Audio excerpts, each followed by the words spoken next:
All right, hi everybody. Welcome back to geometry this week. And I am trying out this new document camera thing. It's pretty high tech.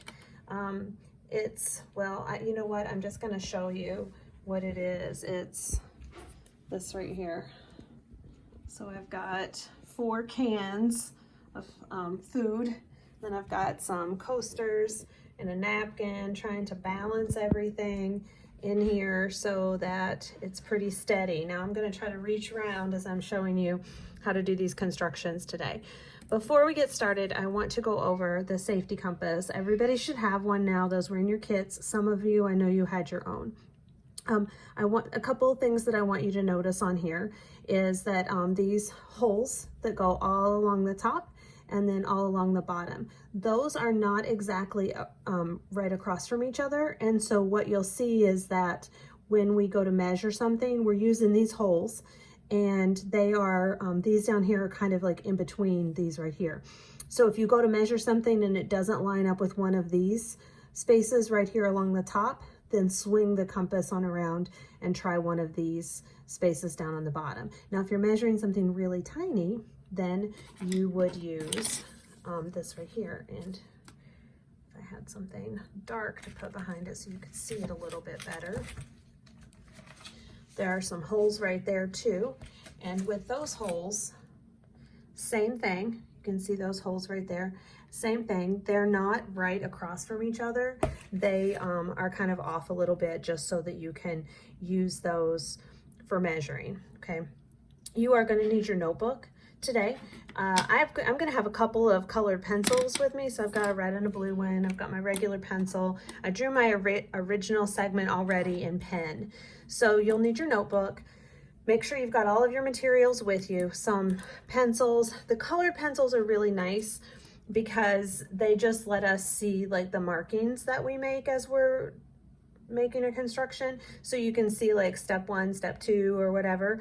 You could even label them that way, but it lets you see what you're doing, because as we do more intricate constructions, you're really going to need to be able to see those kinds of things. All right, so the first one we're going to do is copy a segment. Again, if you need to pause and grab your stuff, do that. This is going to be a series of videos. So I'm only going to do one video for each construction. So that way you just have that one video focused for that, learn that construction, and then go on to the second one. All right, so make sure you have a segment here, and you don't want it too long because you want to be able to copy that and it fits on your paper. I labeled mine PQ. And so I'm going to start my construction. And so with that, I'm going to use my compass. This brass circle right here, this is going to be kind of my place where I would start. It could be the center of my circle. It could actually be, put it anywhere. So I've got a point here for this, and I'm going to label that point R. Now, that's what I'm going to build off of. I'm going to go back up here to my original segment, and I'm going to take that center brass circle and I'm going to put it on P. And I want to know where, like, does Q, point Q, what's its measure? That's what I'm trying to find. And so I want to find the hole that goes right through there where point Q is. And it's looking like it's about right here. This one right here. So I'm going to stick my pencil in that hole, and I'm just going to leave it there. Drag this down. Line that up on point R. That center brass circle, line it up on point R. Now you want to hold this white part here so that the orange part is what swings. So hold that white part firmly with your pencil. I'm going to draw an arc. Okay. Now there are measures on here, and if you can remember to see those, then you don't have to keep your pencil in there. But if you can't remember, sometimes they get worn off, and it's just easier for me to hold my pencil in there and drag it down. Okay, so now all that we do next is we connect point R with any point on this arc. I can do it this way if I want to. I'm going to put a point there and point S. So now PQ is congruent to RS. I copied that segment. Now I have a question for you. Why does this work if I can put this line here? Could I put it down here, down here? Why does that work to make that segment congruent? Well, I want you to think about this. If, I think this is the hole I had.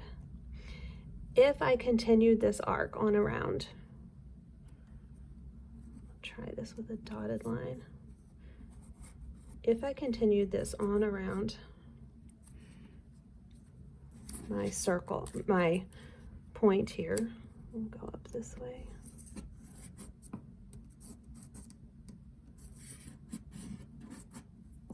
I've made a circle, right? And this is its radius, and its radius is the same here, here, here. It doesn't matter which direction I go. So just make that arc and connect them, and it will be the same distance, because if we were to continue that all the way around, it would be the radius, and so it doesn't matter which point on that arc, okay? So now let's try this again. Let's do another point. We're going to copy that same segment again, so you're going to have 2 copies in your notebook from what you're doing. And if you've got a spiral notebook or like a composition notebook and it's hard for you to do this in here, just do it on loose leaf paper, or if you have like copy paper or something, okay? So again, we're going to come back to that original segment. I'm going to find that place where it crosses. And it looks like it's about right there. Drag this over, line up that brass circle in the very center and hold that white part firm and draw your arc. Then you connect that point with any point on that arc. And let's name this one XY. That is how you copy a segment. So what I'd like for you to do is to draw another segment a little bit longer and copy that one. So maybe draw one about twice that long and label it AB and copy that. Try that for practice.